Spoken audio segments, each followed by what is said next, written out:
Apache's world shattered in an instant. He'd arrived home early that day, only to witness something that would forever change the course of his life. The sight before his eyes was simply beyond belief. Before we begin, make sure to subscribe to the channel and comment where you're watching from. In the endless blue skies and rugged mountains of Montana, John Smith was a legend in his own time. The locals spoke his name with a mixture of respect and awe, whispering tales of how he built North Star Ranch from nothing but grit and stubborn determination. What had once been barren land deemed worthless by previous owners now sprawled across 5,000 acres of prime cattle country, a testament to one man's refusal to surrender to the elements.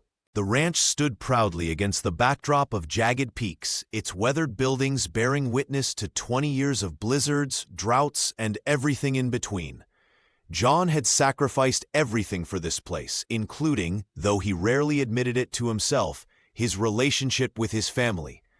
On this particular Tuesday, John concluded his business in town earlier than expected. The cattle auction had gone well, fetching prices that would keep the ranch afloat through another season. He nodded curtly to familiar faces as he untied his horse from the post outside the general store, his mind already calculating profit margins and future investments. The ride home followed the winding path he knew by heart, each bend and creek crossing as familiar as his own reflection. His thoughts drifted to the new breeding stock he planned to purchase, the fence line needing repair on the north pasture, the dozen other tasks awaiting his attention. Not once did those thoughts turn to his son Michael or his wife Jennifer waiting at home. The rancher's weather-beaten face remained impassive as he guided his horse over the final hill that would bring North Star into view. The afternoon sun cast long shadows across the valley, painting the main house and outbuildings in warm golden light. It was the kind of scene that might move a more sentimental man to appreciation. But John had long ago learned to see the land only in terms of its utility. Then he saw them in the front yard, and the world seemed to stop turning. His son Michael, the boy who doctors had said might never stand without support, was balanced precariously between his wooden crutches. And there, kneeling before him with outstretched hands, was Mary Johnson, the young widow John had hired as a caregiver just 3 months ago. Something was happening, something John had never dared to hope for. He reined his horse to a halt, suddenly afraid to move closer, as if approaching might shatter this fragile moment. From his vantage point on the hillside, John Smith, the man who had faced down blizzards, bank foreclosures, and belligerent competitors without flinching, felt his heart thunder in his chest as his world was suddenly thrown into sharp, painful clarity. There, in the golden light of afternoon, knelt Mary Johnson, the young widow of an honored colonel and now caregiver for John's son. Her auburn hair caught the sunlight as she focused intently on the small figure before her. The ranch's usual sounds, distant cattle, rustling grass, the occasional whinny from the stables, faded to background whispers against the importance of this moment. Before her stood 6-year-old Michael Smith, his small hands gripping wooden crutches with white-knuckled determination. His face was pinched with effort and hope, a bead of sweat trickling down his temple despite the cool Montana breeze. The boy's legs, weakened since birth, trembled visibly beneath his worn denim pants. "That's it, Michael, you're doing wonderfully," Mary encouraged, her voice soft but steady. "Just like we practiced. Remember to breathe." The caregiver's eyes never left the child's face, her hands hovering near but not touching him, allowing him this moment of independence while staying ready to catch him if needed. This ritual had become their daily practice over the 3 months since she'd arrived at North Star Ranch, each session marked by incremental progress too small for most to notice. But John noticed now. From his vantage point on the hill, he could see everything with painful clarity. The gentle patience in Mary's posture, the fierce concentration in his son's expression. He had hired the young widow on reputation alone. desperate for help with Michael after Jennifer had withdrawn further into herself. Now, witnessing this scene, he realized how little attention he'd paid to what happened in his own home. "Now, let go, just for a second," Mary coached. "I'm right here." Michael's breath came in short, nervous puffs. With a courage that made John's chest tighten, the boy slowly released his right hand from the crutch. Then, after a moment's hesitation, his left hand followed. He wobbled precariously, arms outstretched like a tightrope walker. 1 second passed, 2, 3. Mary remained perfectly still, her entire being focused on the child's achievement. And for that brief, miraculous moment, he truly stood. The boy's laugh, wild and triumphant, erupted from somewhere deep and untouched by limitation. It rang across the yard, bouncing off the weathered ranch house walls and cutting through years of silence that had weighed down the property. It was the sound of pure joy, something the North Star Ranch hadn't heard since before Michael's diagnosis. John felt the sound pierce him like an arrow, straight through the armor of work and obligation he'd built around himself. His son was standing, his son was laughing, and he had almost missed it. John felt something deep and aching shift inside him as he witnessed this miracle. The fortress of success he'd built, 20,000 acres of prime Montana ranch land and 800 head of cattle, suddenly seemed hollow compared to what was unfolding before him. For years he had measured his worth in acres and cattle, blind to the quiet battles being fought and won at his own doorstep. Dismounting from his horse, the rancher approached slowly, humbled and uncertain. His boots crunched on the gravel, announcing his presence. Mary Johnson turned, surprise flickering across her face before she composed herself with that quiet dignity he'd come to respect, but never truly appreciated until now. "Don't stop on my account," John said, his voice rougher than intended. He watched as Mary helped Michael back to his crutches, her movements practiced, efficient, and infinitely kind. The wooden supports fit perfectly under his son's arms, adjusted with a care that spoke of countless hours of patient work. "That was impressive," he managed, the words inadequate for the emotions swelling in his chest. Michael beamed up at him, face flushed with pride. "Did you see me, Dad? I stood." "I saw you, son." John knelt down, meeting his boy at eye level for perhaps the first time in years. "You stood like a true smith." After Michael had been helped inside by one of the ranch hands, John turned to Mary. The late afternoon sun caught in her hair, highlighting streaks of amber he'd never noticed before. "How do you know what to do with him?" he asked, genuine curiosity replacing his usual gruff demeanor. "The doctors in town said he might never—" Mary's eyes took on a faraway look. "My father was Colonel Johnson of the 7th Cavalry. A bullet shattered his spine at Little Bighorn." Her fingers absently smoothed her apron. "For 8 years, I was his legs, his nurse, his companion through every small victory and crushing setback." John listened, truly listened, perhaps for the first time since hiring her. The caregiver continued, her voice steady despite the weight of her words. "When everyone said he would never sit up again, we proved them wrong. When they said he would never feed himself, we showed them otherwise." A small, sad smile touched her lips. Each impossible thing became possible, one painful inch at a time. Her answer revealed a history of pain and resilience that John had never imagined beneath her quiet competence. In that moment, standing in the yard of his grand ranch, he realized how little he truly knew about the woman who was rebuilding his son's world, and perhaps his own. Mary's eyes, rimmed with shadows that belied her youth, gazed across the Montana landscape as she spoke. "I learned everything I know from caring for my father, Colonel Johnson," she explained, her voice steady despite the weight of memory. "The war took his legs, but never his spirit."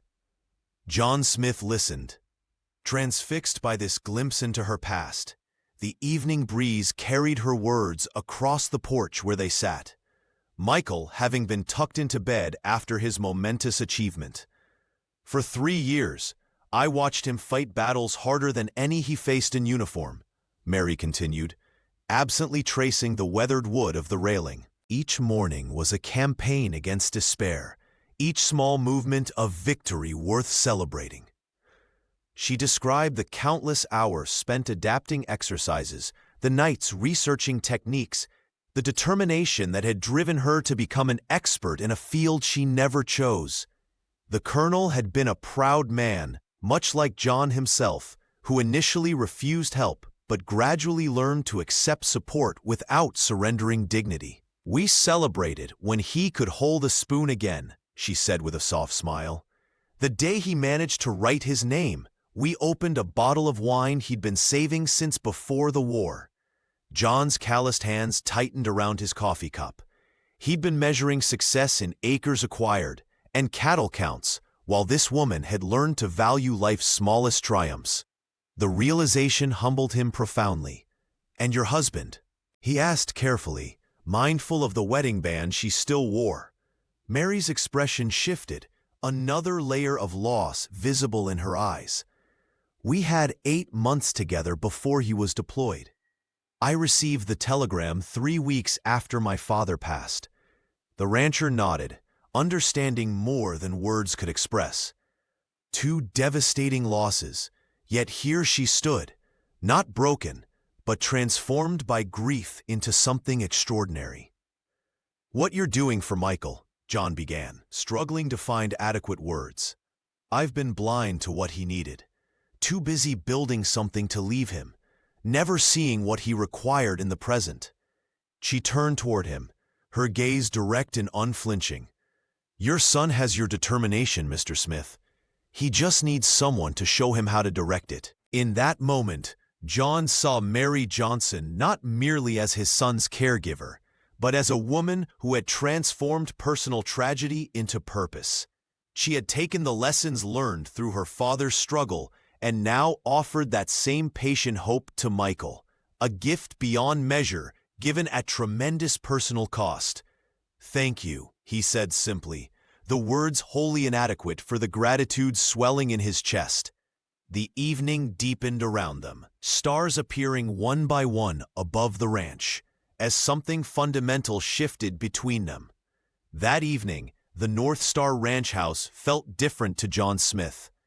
The walls that had always represented achievement now seemed to echo with something unfamiliar, laughter and hope he'd neglected to cultivate. The rancher moved through rooms that suddenly felt like a stranger's home, each corner holding memories he hadn't participated in creating. He found Jennifer Smith by the living room window, her silhouette outlined against the fading Montana sunset. She stood perfectly still, one hand resting lightly on the curtain, watching the yard where Mary and Michael had practiced their steps earlier. His wife didn't turn when he entered, though he knew she sensed his presence. "She's remarkable with him," Jennifer said finally, her voice soft but clear in the quiet room.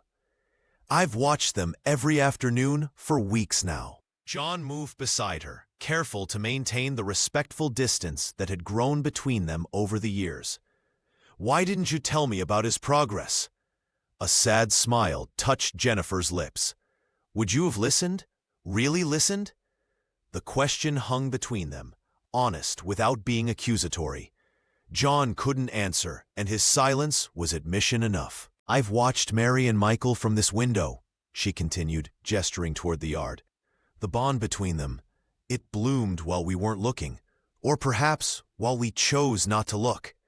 Jennifer turned to face him fully, and John saw not anger, but a deep, resigned sadness in her eyes. "I tried, in the beginning, but something in me broke when the doctor said he might never walk normally. I couldn't find the strength Mary seems to carry so naturally." Her confession was delivered without self-pity, a simple acknowledgement of her limitations. John wanted to reach for her hand, but found himself uncertain if the gesture would be welcome. "It's not your fault," he said, though the words felt inadequate. "Nor is it yours," she replied.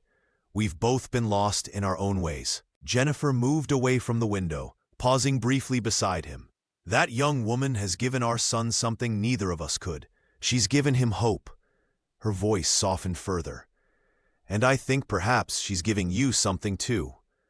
Before John could respond, his wife had drifted toward the hallway, her steps measured and dignified.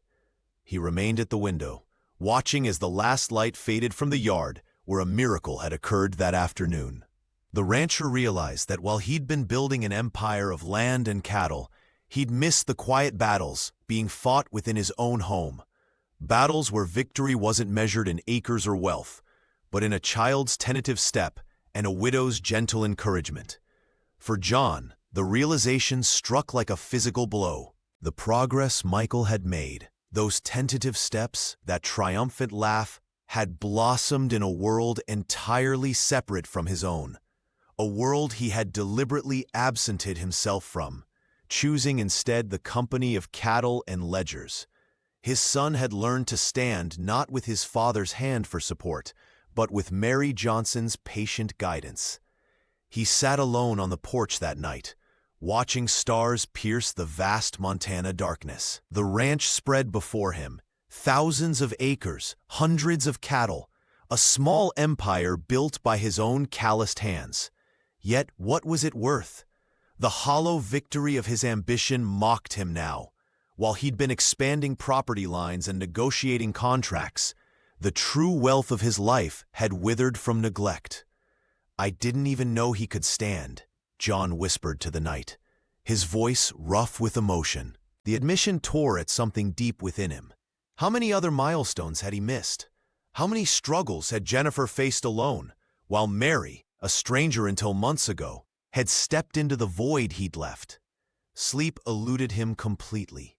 He paced the floorboards of his bedroom, careful not to wake his wife. Jennifer's earlier words echoed in his mind. Mary gave him something I couldn't. Not an accusation, but a truth that cut deeper for its gentleness. They had all adapted to his absence, finding ways to function without him. The thought was unbearable. Near dawn, John walked to the stable, seeking comfort in the familiar. The horses nickered softly as he entered. Here, at least, his presence mattered. He ran his hand along the neck of his favorite mount, the animal leaning into his touch. "I've been building the wrong kind of legacy," he murmured to the horse. The rancher had measured success in acres and wealth, blind to the true inheritance slipping through his fingers. His son's love, his wife's companionship, the warmth of genuine connection.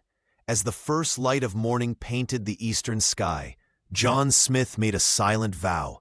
Dawn would mark the beginning of a new chapter. He would rebuild what mattered most, not fences or barns, but the fragile bonds of family he had allowed to fray. His empire of land meant nothing compared to the territory of his son's heart. Standing in the doorway of the stable, watching the sun rise over North Star Ranch, John felt both smaller and larger than he had in years. Smaller in the face of what he'd nearly lost, larger in his newfound resolve to reclaim it. Change came slowly, but it came. The ranch hands at North Star Ranch noticed John Smith's horse returning earlier each day, his presence in the main house now part of the afternoon rhythm. The stoic rancher, once a fleeting shadow in his own home, began carving out time between cattle counts and property inspections. "Boss seems different," one worker whispered to another as they watched John dismount and head straight for the main house instead of the stables. Inside, John would stand in doorways, observing Mary Johnson and Michael with quiet intensity. He studied their interactions like a man learning a foreign language. The gentle encouragement in her voice, the way she knew exactly when to push and when to rest. The caregiver had developed a system born from years of helping her paralyzed father, and John absorbed every detail. "May I try?" he asked one afternoon, his voice gruff with uncertainty. Mary nodded, stepping back as John knelt beside his son. His calloused hands, more accustomed to breaking horses than supporting fragile limbs, hovered awkwardly at first. But under Mary's patient guidance, he learned to brace Michael's weight, to provide just enough support without taking away the boy's sense of achievement. "That's it, Dad," Michael would say, his face flushed with effort and pride. "I'm stronger today." These small victories, standing for 30 seconds, taking 3 steps without faltering, became celebrations that echoed through the ranch house. Jennifer would watch from the doorway, her eyes reflecting a complex mixture of gratitude and sorrow. She recognized the healing happening before her, even as she remained tethered to her own grief. The ranch hands noticed other changes too. Their employer started asking about their families, remembering birthdays, showing interest in lives beyond the property lines. It was as if Mary's influence had awakened something long dormant in John, a capacity for connection that had been buried beneath years of single-minded ambition. "Never seen Apache smile so much," the oldest ranch hand commented, using John's nickname from his younger, wilder days. "That woman and the boy are working miracles." Each evening, John would sit on the porch, watching the Montana sunset paint the sky in shades of amber and violet. Sometimes, Mary would join him, their silence comfortable, filled with unspoken understanding. In those moments, the rancher realized that the empire he had built meant nothing without the people who gave it purpose. The transformation wasn't just in Michael's strengthening legs or John's softening demeanor. It was in the very air of North Star Ranch, which now breathed with hope instead of obligation. The evenings at North Star Ranch took on a different quality as summer stretched into autumn. John Smith no longer rushed through dinner to return to his ledgers. Instead, he lingered on the porch where Mary Johnson often sat, watching the Montana sunset paint the mountains in gold and crimson. Their conversations began tentatively, brief exchanges about Michael's progress or ranch matters. But as the days shortened, their talks lengthened, stretching into hours beneath the vast canopy of stars. The rancher found himself drawn to these moments, when the day's demands receded and only their voices remained. "My father used to say pain was just weakness leaving the body," Mary shared one evening, her voice soft as she recalled the colonel's struggle after his injury. "He never complained, not even on the worst days. He taught me that true strength isn't in never falling, but in rising every time you do." John nodded, understanding the weight of her words. "Michael has that same strength. I never saw it before." "He's your son in every way that matters," she replied, her eyes reflecting the first evening stars. As crickets sang in the tall grass, the caregiver told stories of her father's military discipline, transformed into lessons of endurance. She spoke of learning to find joy in small victories, a finger that could move again, a smile that returned after months of absence. In turn, John revealed parts of himself long buried under the weight of responsibility. He described building the ranch from nothing, the pride he felt watching his herds grow, but also the emptiness that success couldn't fill. "I thought providing was enough," he confessed, his weathered hands clasped before him. "I built all this, but I wasn't really here." Mary's quiet understanding gave him courage to speak of Jennifer's withdrawal after Michael's birth complications, how they had both retreated to separate islands of grief instead of crossing the waters between them. "Silence can become a habit," she observed, not judging, but recognizing the pattern.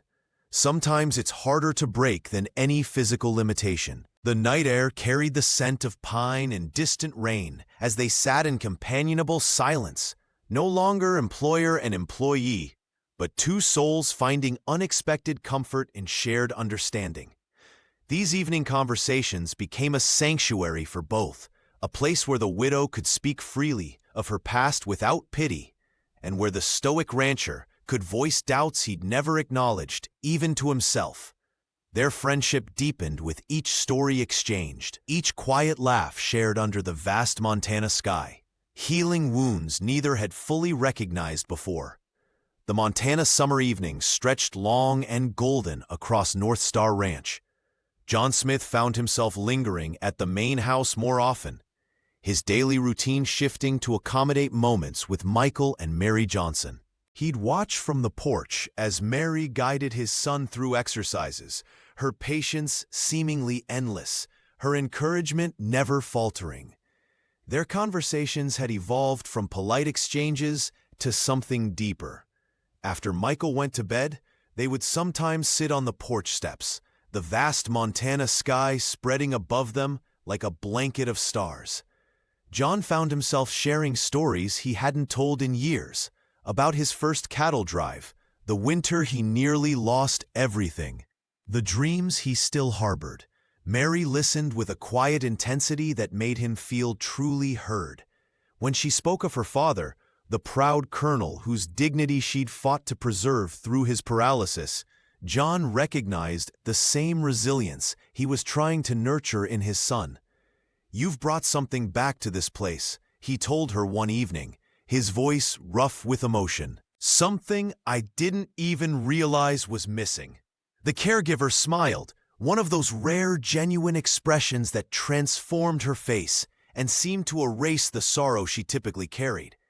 John found himself studying the curve of her lips, the way her eyes crinkled at the corners, committing every detail to memory. The following day, while inspecting fence lines near the river, John spotted something unusual among the stones. He dismounted and picked up a smooth, heart-shaped rock, turning it over in his calloused hands. It seemed like a sign, nature's own symbol for what was growing inside him. That evening, after Michael had demonstrated his newest achievement, standing for nearly 30 seconds unassisted, John found himself alone with Mary on the porch. The ranch hands had returned to their quarters, and Jennifer had retired early, as had become her custom. "I found something today," he said awkwardly, pulling the stone from his pocket. "Made me think of you." Mary took the heart-shaped stone, her fingers brushing against his palm. The simple contact sent a jolt through him that had nothing to do with the cooling evening air. "It's beautiful," she whispered, tracing its smooth contours. "Not much of a gift," John admitted, suddenly self-conscious.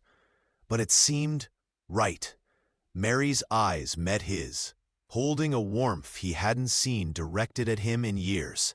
"The most precious gifts are the ones that carry meaning, not value," she said softly.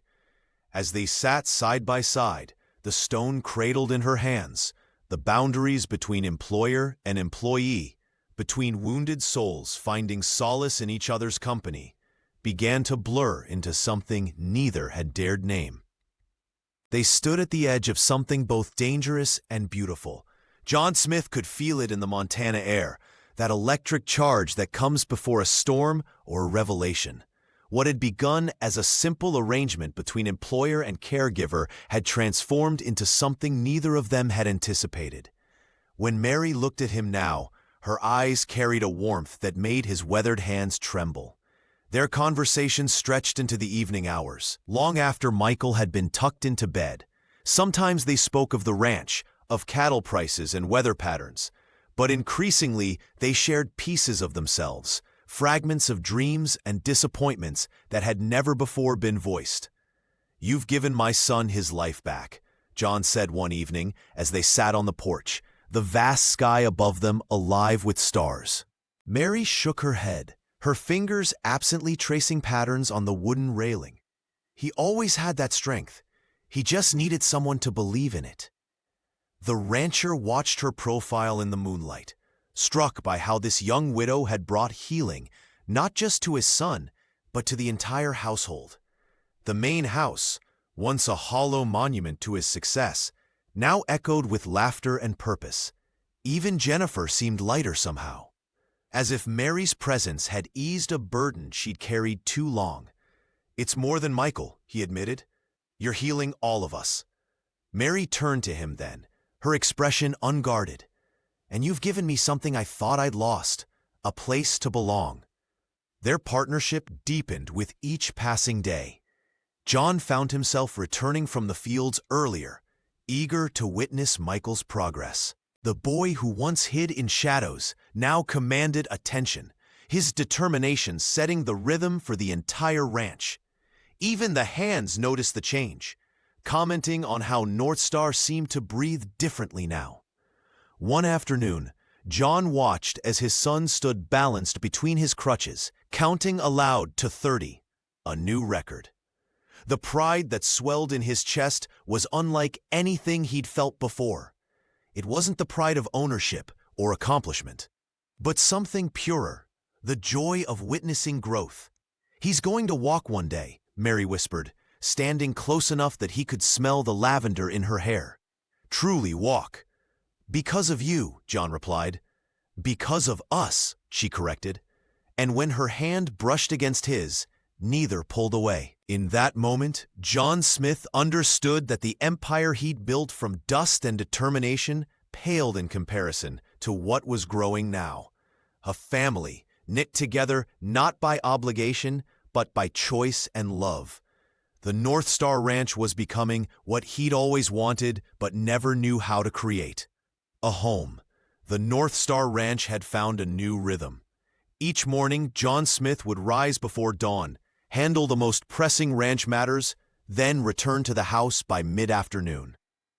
The calendar on the kitchen wall had become a record of Michael's progress, marked with small stars and notes in Mary's neat handwriting. 10 seconds today," Mary announced one evening, her eyes bright with pride as Michael balanced without his crutches, arms outstretched like a tightrope walker. The boy's face was a mask of concentration, sweat beading on his forehead as he counted aloud. When he reached 10, the entire room erupted in cheers. John swept his son into his arms, spinning him around while Michael giggled uncontrollably. "Tomorrow we try for 15, the rancher declared, his voice gruff with emotion. 2 weeks later, they celebrated 20 seconds. Michael stood in the center of the living room, trembling but determined, while Mary knelt nearby, ready to catch him if needed. John watched from the doorway, his heart swelling with a pride that no business deal or land acquisition had ever given him. "I want to try walking," Michael announced one rainy afternoon, his small face set with determination that mirrored his father's. Mary looked to John, a silent question passing between them. They had become partners in this journey, learning to read each other's thoughts with increasing clarity. "If you fall, we'll be right here," John assured his son, positioning himself on one side while Mary took the other. Michael's first step was tentative, his second more confident. On the third, his legs buckled, but John's strong hands caught him before he hit the floor. The caregiver offered words of encouragement, her gentle voice a perfect counterpoint to John's steadying presence. They tried again the next day, and the next. By the end of the week, Michael could cross from the sofa to the fireplace, 8 steps that represented a journey measured not in distance, but in courage. Jennifer Smith observed these triumphs from the periphery, her eyes reflecting a complex mixture of joy and sorrow. She had begun joining them for dinner more regularly, drawn by the warmth that now filled the once silent house. "He has your determination," she told John one evening, watching as Mary helped Michael practice his exercises. The ranch hands noticed the change too. The boss, who once spoke only of cattle prices and weather forecasts, now shared stories of his son's progress, his weathered face softening with pride. For Mary, these victories were sweeter than any she had known. Each small step forward healed something in all of them, creating bonds stronger than blood or duty. In the quiet moments between triumphs, she found herself watching John, his gentleness with Michael revealing the man beneath the legend of Montana's most formidable rancher. John Smith noticed a hesitancy in his son's eyes that the physical therapy alone couldn't address. Michael had made remarkable progress with his crutches, but his spirit remained cautious, constrained by the boundaries of his condition. One evening, After watching the boy stare longingly at the ranch hands working with horses in the distance, John knew exactly what his son needed.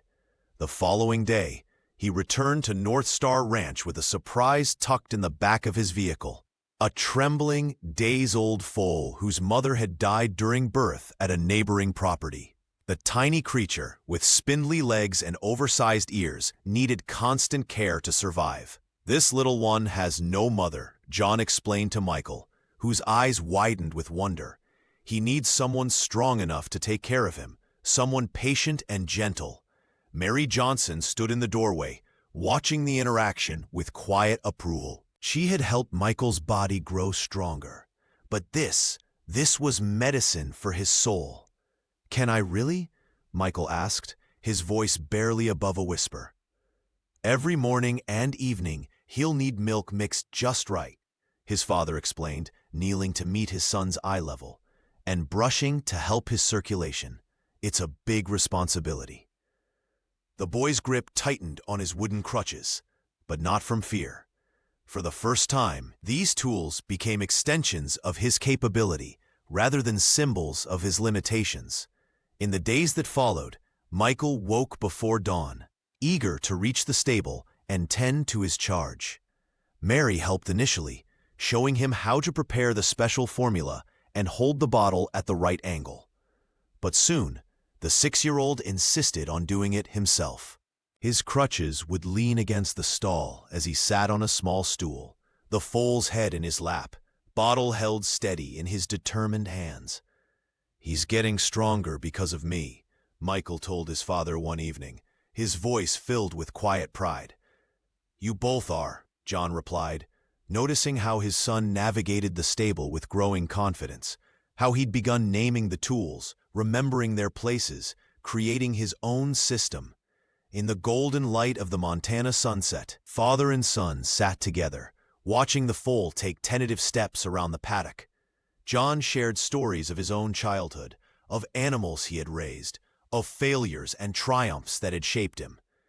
"Sometimes," he told Michael, "the things that seem broken are just waiting for the right person to help them heal." The boy nodded seriously, understanding far more than his years might suggest.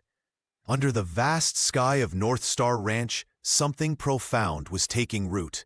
Not just the healing of a child's body, but the blossoming of his spirit. Mary watched with quiet wonder as Michael's confidence grew daily. While she had given him the physical tools to heal, it was John Smith who had awakened something deeper in his son, a belief in himself that no medical knowledge could provide. The transformation in both father and child filled her heart with a joy she hadn't felt since before her husband's passing.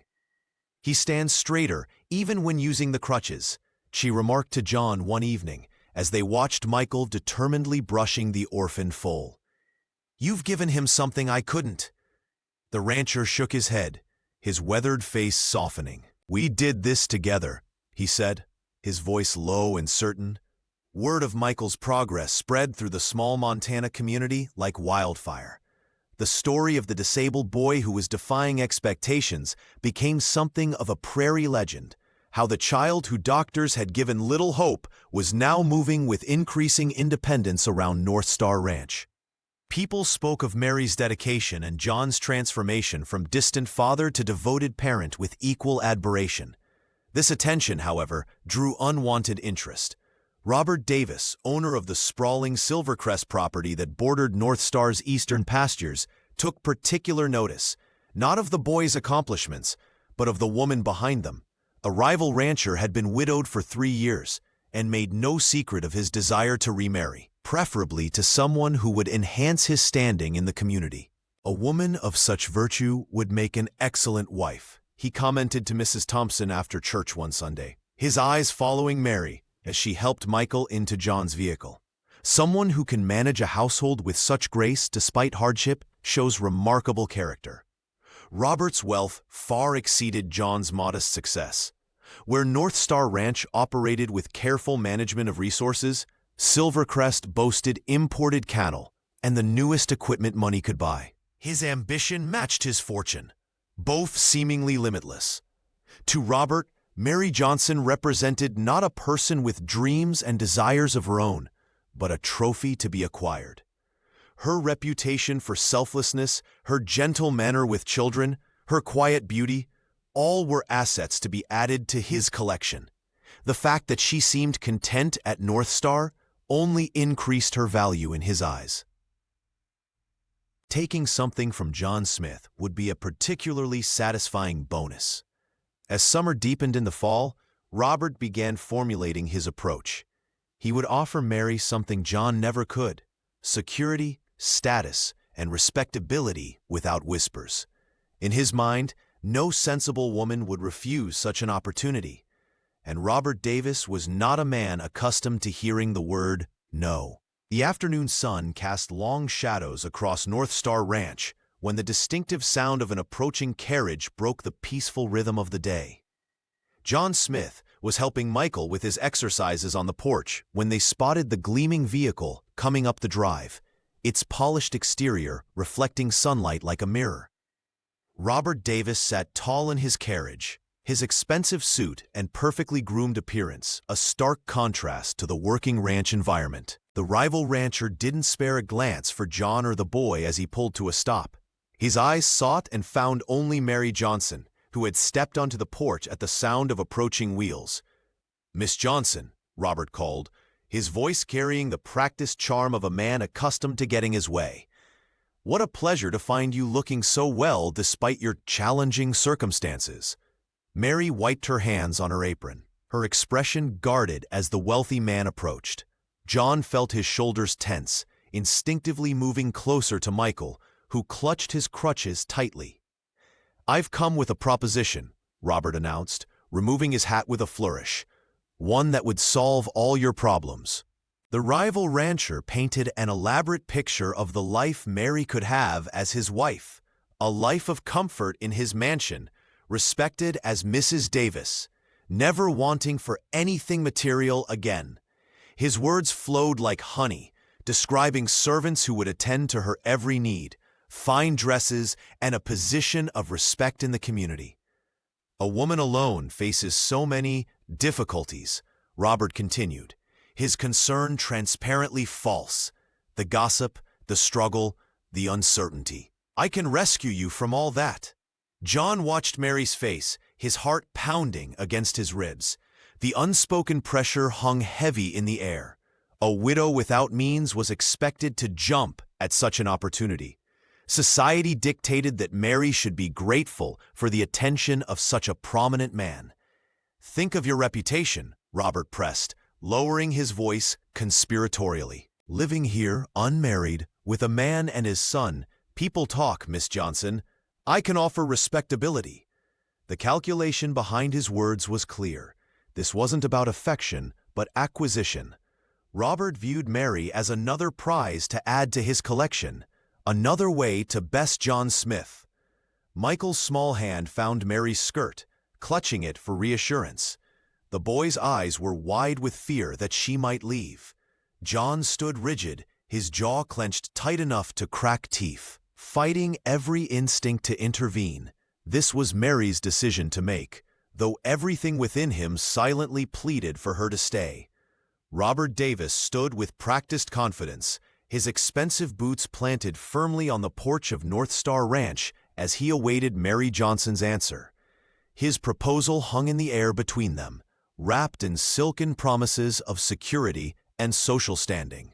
The afternoon sun cast long shadows across the yard, highlighting the tension that had settled over the scene. Mary's gaze drifted past Robert to find John Smith. The rancher stood rigid by the corral, his weathered face set in stone, jaw clenched tight enough to crack walnuts. His eyes, however, betrayed him, burning with a fierce, protective intensity that spoke volumes more than words ever could.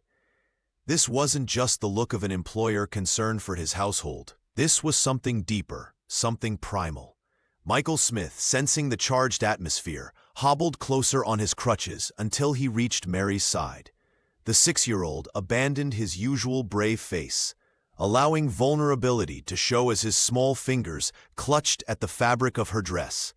His wide eyes darted between the adults, instinctively understanding that something important was happening. "Well?" Robert prompted, his smile never reaching his eyes. "I'm offering you respectability, Mary, a proper home. Think of what people are saying about your situation here." Mary placed a gentle hand on Michael's shoulder, drawing strength from the child's presence. In that touch was the memory of every triumph they had shared, his first unsupported step, his laughter when he'd managed to brush the foal's mane without help. These were the riches that mattered. "Mr. Davis," she replied, her voice steady as Montana bedrock, "I appreciate your offer, but I must decline." Robert's smile faltered. "Perhaps you misunderstand the opportunity." "I understand perfectly," Mary interrupted, surprising herself with her boldness. "But my answer remains no. I've found purpose here that money can't buy and comfort can't replace." As she spoke, she felt rather than saw John approach, his presence solid and reassuring at her back. Michael leaned against her, his small body radiating relief. "This is my home," Mary continued, meeting Robert's increasingly cold gaze. "These people are my family now." The wealthy rancher's facade cracked, revealing the calculation beneath. His eyes narrowed as he looked between Mary and John, noting their proximity, the unconscious unity in their stance. "A widow should consider her reputation carefully," he said, voice dropping to a dangerous whisper. "Tongues wag easily in small towns. Remember that." As Robert turned to leave, Mary felt John's hand brush against hers, a fleeting touch, but enough to convey that whatever storms might come, they would weather them together.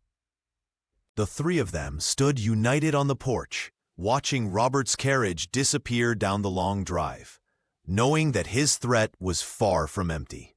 John felt a wave of relief wash over him as Mary rejected Robert's proposal. The tension that had been building in his chest released like a dam breaking, replaced by something warmer, a profound admiration for the woman who had become so much more than just his son's caregiver. "Thank you for your offer, Mr. Davis," Mary said, her voice steady, despite Robert's imposing presence. "But my place is here with Michael and the Smiths." The rancher watched as she instinctively moved closer to Michael, who clung to the fabric of her dress. The boy's knuckles were white with anxiety, sensing the tension between the adults. John stepped forward and placed a protective hand on his son's shoulder, completing their circle. They stood together on the porch of North Star Ranch, not as employer, employee, and child, but as something that felt remarkably like family. The afternoon sun cast their united shadow across the weathered boards, a single silhouette against Robert's solitary figure. The wealthy rival's carefully constructed mask of civility slipped. His jaw tightened, and his eyes narrowed to cold slits. The transformation was subtle but unmistakable, charm giving way to calculation.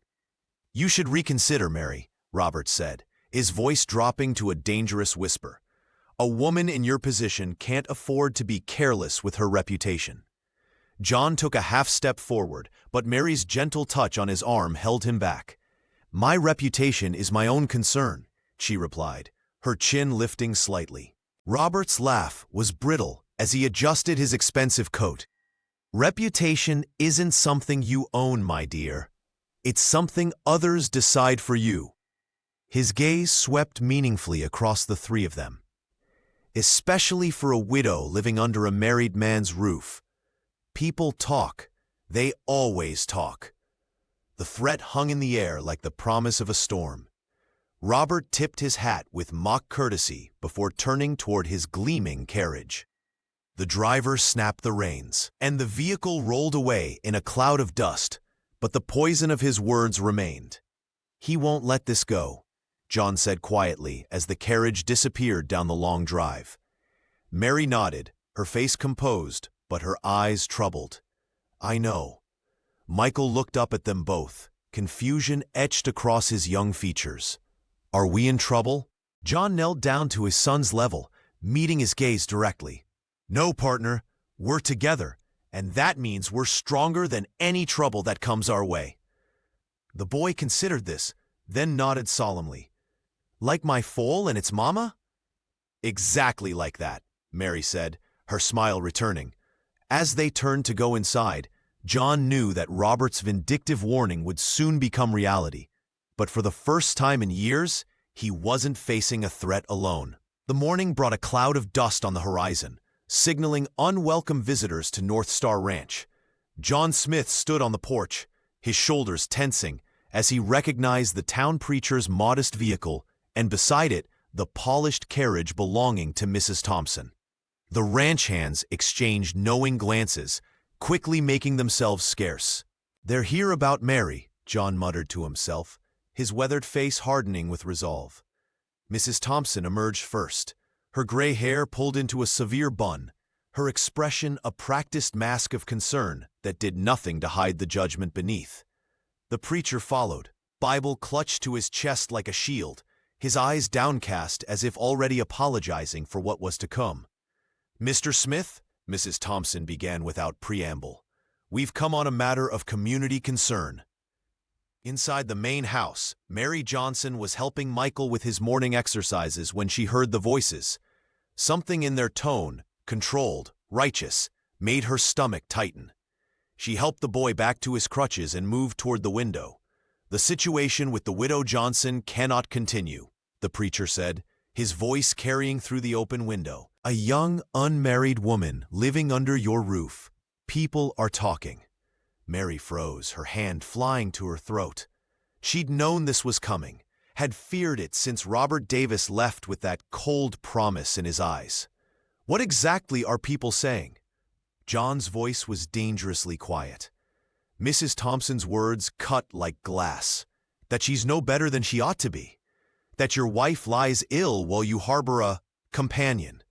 That your son is being raised in an environment of sin." Michael looked up at Mary, confusion in his eyes. "Are they talking about you?" he whispered. She couldn't answer, couldn't move as Mrs. Thompson continued. "Robert Davis has expressed concern for her reputation. He's offered a solution, a proper marriage to restore her standing." John's laugh was bitter. How convenient for him. "We're thinking of the child," the preacher interjected, "and of your standing in this community. Your credit at the general store has already been questioned."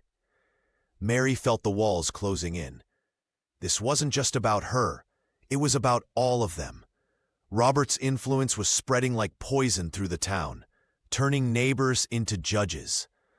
"I believe we're done here," John said firmly, but Mary could hear the strain beneath his control. As the visitors departed, Mary sank to the floor, Michael's small hand on her shoulder. The weight of judgment pressed down on her like a physical thing. She'd brought this upon them, this good family who had only shown her kindness. And now Robert's wealth and spite were unraveling everything they had built together. John Smith's face hardened into granite as the whispers from town reached the ranch. This wasn't mere gossip. It was a calculated attack on everything he held dear. Robert Davis had orchestrated a campaign of social destruction with surgical precision, wielding influence like a weapon. "They're turning the whole town against us," he told Mary one evening, his voice low so Michael wouldn't hear from the next room. "Henderson at the general store said my credit's suddenly under review. 20 years of business, and now this." The siege was subtle but relentless. Merchants who had once greeted John warmly now averted their eyes. Credit lines that had sustained the ranch through lean seasons were abruptly restricted. Even the church pews seemed to empty around them on Sundays, creating an island of isolation. Mary Johnson felt the weight of accusation in every glance. Women pulled their children closer when she passed, as if her perceived impropriety might be contagious. The caregiver tried to maintain her dignity, focusing on Michael's progress, but the strain showed in the tightness around her eyes. "It's Robert," John said, pounding his fist against the stable wall. "He's using his money to punish us because you chose your own path." Back at the main house, the atmosphere grew increasingly tense. Jennifer Smith, already frail, seemed to wither further under the community's judgment. Her coughing fits became more frequent, her complexion paler with each passing day. The doctor visited twice that week, leaving behind tonics that did little to restore her strength. Late one night, Mary found Jennifer awake, staring out the window at the vast Montana sky. "I'm so sorry," Mary whispered, her voice breaking. "This is all because of me." Jennifer turned, moonlight silvering her gaunt features. "No, child, this was always my path, but you've brought light back to this house." Despite these reassurances, Mary's guilt intensified. She watched as John's shoulders grew heavier with worry, as Michael's smile dimmed when he sensed the adult's distress. The boy had finally begun taking independent steps, but his progress seemed to falter as the household's anxiety mounted. That night, as Mary helped Michael with his evening exercises, she caught her reflection in the window glass. What she saw terrified her. Not a healer, but a destroyer. Her presence, her love for this family, was like poison in their veins. Jennifer growing weaker, John fighting battles on all fronts, Michael sensing the fractures in his world. Maybe, she thought, watching the boy struggle to balance, loving them means I need to leave them. The thought crystallized into certainty as she tucked Michael into bed, her heart breaking with each gentle word of their nightly ritual. The weight of the town's judgment had become unbearable. Mary Johnson sat at the small desk in her room, the lamp casting long shadows as she penned her farewell. Each word felt like a betrayal, yet she saw no other path. The whispers that followed her in town, the closed doors, the sideways glances, all of it was destroying the family she had come to love. "I must leave to protect what remains of your reputation," she wrote, tears falling onto the paper. "Michael deserves a future unburdened by scandal, and Jennifer needs peace in her declining health." Mary folded the letter carefully, placing it where John would find it in the morning. She packed only essentials, a change of clothes, her mother's locket, and the heart-shaped stone John had given her by the river. That small token she almost left behind, knowing it would only deepen her pain, but in the end, she couldn't bear to part with it. In the stillness before dawn, Mary slipped from the main house. The chill of the Montana night cut through her coat as she cast one last look at North Star Ranch, the place where she had found purpose and love after so much loss.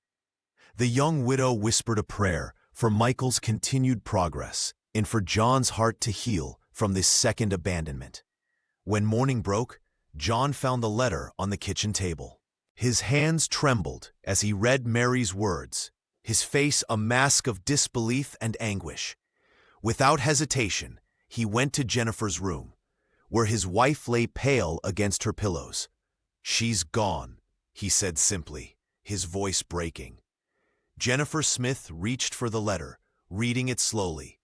When she finished, she looked up at her husband with clear eyes. "You love her," she said. Not a question, but a recognition of truth. John knelt beside the bed. "I never meant—" "I know." Jennifer interrupted.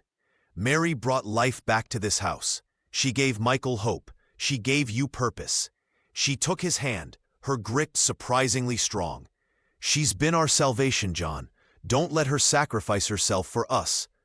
The rancher looked at his wife with new understanding. In her eyes, he saw not jealousy or hurt, but a profound compassion. "Go," Jennifer urged. "Find her before it's too late." With renewed determination, John saddled his fastest horse. Mary couldn't have gotten far on foot, but the wilderness surrounding their property was vast and unforgiving. As he rode out, his mind raced with all he should have said, all he would say when he found her.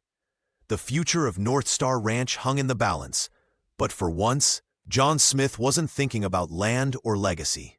He was thinking only of the woman who had taught him that true strength lay in vulnerability, and that family was worth fighting for. John Smith found Mary Johnson huddled beneath a pine tree, her thin shawl offering little protection against the Montana dawn. She looked small and defeated. Barely a mile from the ranch, she'd fled in the darkness. Her eyes, red-rimmed from tears, widened at the sight of him. "You shouldn't have come," she whispered, voice cracking. Without a word, John removed his heavy coat and wrapped it around her trembling shoulders. The rancher knelt beside her, his weathered hands gently taking hers. "I read your letter," he said softly. "Jennifer read it too." Mary's face crumpled. "I've brought nothing but pain to your family. The gossip, Robert's vendetta, it's destroying everything you've built." "No," John replied firmly. "You've brought us healing. Michael walks because of you. I've learned to be a father again because of you." He paused, his voice growing tender. "Jennifer knows this too. She gave me her blessing to find you." "Her blessing?" Mary's voice trembled with disbelief. "To bring you home, not as Michael's caregiver, but as part of our family." His eyes held hers steadily. "We can face the town together. I'm done hiding what matters." She searched his face. "The scandal won't just disappear." "Then we'll face it head on," he answered, helping her to her feet. Together. 3 days later, John, Mary, and Michael walked into the Sunday service as one unified front. The church fell silent as they entered. Michael between them, his crutches tapping confidently against the wooden floor. Mrs. Thompson's mouth tightened into a disapproving line. The preacher shifted uncomfortably at his pulpit. From his pew, Robert Davis watched with cold fury as the trio took their seats. When the service ended, John stood and addressed the congregation. His voice, usually reserved for cattle auctions and business dealings, filled the small church with quiet authority as he spoke of family, healing, and Jennifer's final gift, her blessing for them to build a new future together. "My wife knew what truly matters," he concluded. "Not gossip or appearances, but love and healing." Michael's small hand found Mary's, squeezing it tightly. In the weeks that followed, the tide of public opinion slowly turned. Robert's influence waned as the truth of his manipulation came to light. By winter, Mary had become Mrs. Smith in a simple ceremony attended by those who had chosen understanding over judgment. As seasons passed, North Star Ranch transformed. The property that had once stood as a monument to one man's relentless ambition now flourished as something far more valuable, a sanctuary where broken spirits healed and new beginnings took root. Not in the vastness of its acreage, but in the strength of the bonds forged through hardship and hope.